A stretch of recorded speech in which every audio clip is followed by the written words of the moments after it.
ये नजारा पेरिस हवाई अड्डे का है, लेकिन माहौल पूरी तरह से मिनी इंडिया से रिखा है। पेरिस एयरपोर्ट प्रधानमंत्री मोदी के रंग में रंगा नजर आया। विदेश में स्वदेश की झलकी दिखी और उसके बाद मुलाकात हुई दो दोस्तों की। फ्रांस के राष्ट्रपति इमैनुअल मैक्रों ने शैटेau डी चैंटिली में प्रधानमंत्री नरेंद्र मोदी की अगवानी की। शैटेau डी चैंटिली पेरिस से 50 किलोमीटर दूर स्थित ऐतिहासिक इमारत है। मैक्रों ने मोदी को इस इमारत की अहमियत के बारे में बताया। फिर दोनों नेताओं ने बातचीत की। एजेंडे पर दुनिया में इंसानियत का दुश्मन आतंकवाद सबसे ऊपर रहा। हम दोनों देशों को आतंकवाद और रेडिकलाइजेशन का लगातार सामना करना पड़ रहा है।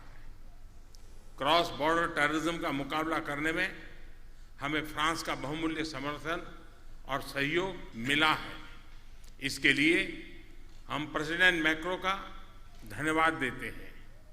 हमने सिक्योरिटी और काउंटर टेररिज्म पर सहयोग को व्यापक बनाने का इरादा किया है।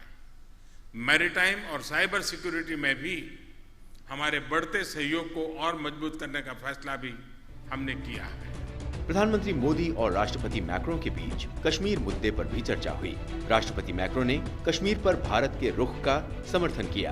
उन्होंने क्षेत्र में शांति और स्थिरता सुनिश्चित करने के लिए संयम और बातचीत का आह्वान किया। राष्ट्रपति मैक्रों ने साफ किया कि कश्मीर भारत और पाकिस्तान के बीच एक द्विपक्षीय मुद्दा है और इस बारे में वो पाकिस्तानी पीएम इमरान खान से भी बात करेंगे। फरवरी में जो पुलवामा में जो भी अटैक हुआ था, उसके लिए हमने अपनी सहानुभूति जताई है और हम ये कहेंगे कि हम आतंकवाद पे भी एक दूसरे के साथ मिलकर काम करते रहेंगे। ये जो स्थिरता की जो नीति है उसको हम पूरी तरह से समर्थन देते हैं। कुछ दिनों बाद मैं पाकिस्तान के प्रधानमंत्री के साथ भी बातचीत करूंगा ताकि हम उनको भी यही कहें कि ये बात इस मुद्दे पर जो है वो द्विपक्षीय तौर पे ही बातचीत होनी चाहिए। हम जो चाहते हैं वो कि हर जगह पे स्थिरता रहे और कोई आतंकवाद की घटना ना हो। राष्ट्रपति मैक्रों ने पीएम मोदी को चुनाव में जीत की बधाई दी। दोनों नेताओं ने G7 से जुड़े मसलों पर भी चर्चा की। जलवायु परिवर्तन का मुद्दा दोनों नेताओं की प्राथमिकता में रहा। इसके अलावा कौशल विकास, नागर विमानन, IT और स्पेस जैसे मुद्दों पर चर्चा की। रक्षा सहयोग पर भी मुलाकात के दौरान विस्तार से चर्चा हुई। साइबर सिटी के मोर्चे पर एक समझौता हुआ।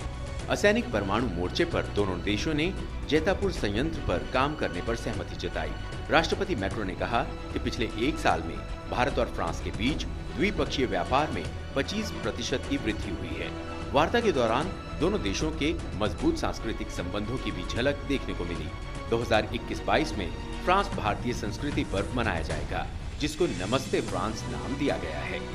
पहला जो राफेल का जो विमान है वो अगले महीने भारत पहुंच जाएगा और ये हमारे लिए बहुत ही बड़ी बात है। अगर हम सिविल न्यूक्लियर की बात करें, असैनिक परमाणु की बात करें, तो हमने ये कहा है कि इस साल के अंत तक जैतापुर पर हम ऐसे कुछ चीज़ों पर काम करेंगे ताकि आखिर इस साल के आखिर तक हम इस प्रोजेक्ट को, परियोजना को आगे ले जा सकें। रक्षा और सामरिक संबंधों पर भी चर्चा हुई। राष्ट्रपति मैक्रों ने राफेल सौदे पर खुशी जाहिर की और कहा कि पहला राफेल जेट सितंबर तक भारत को मिल जाएगा।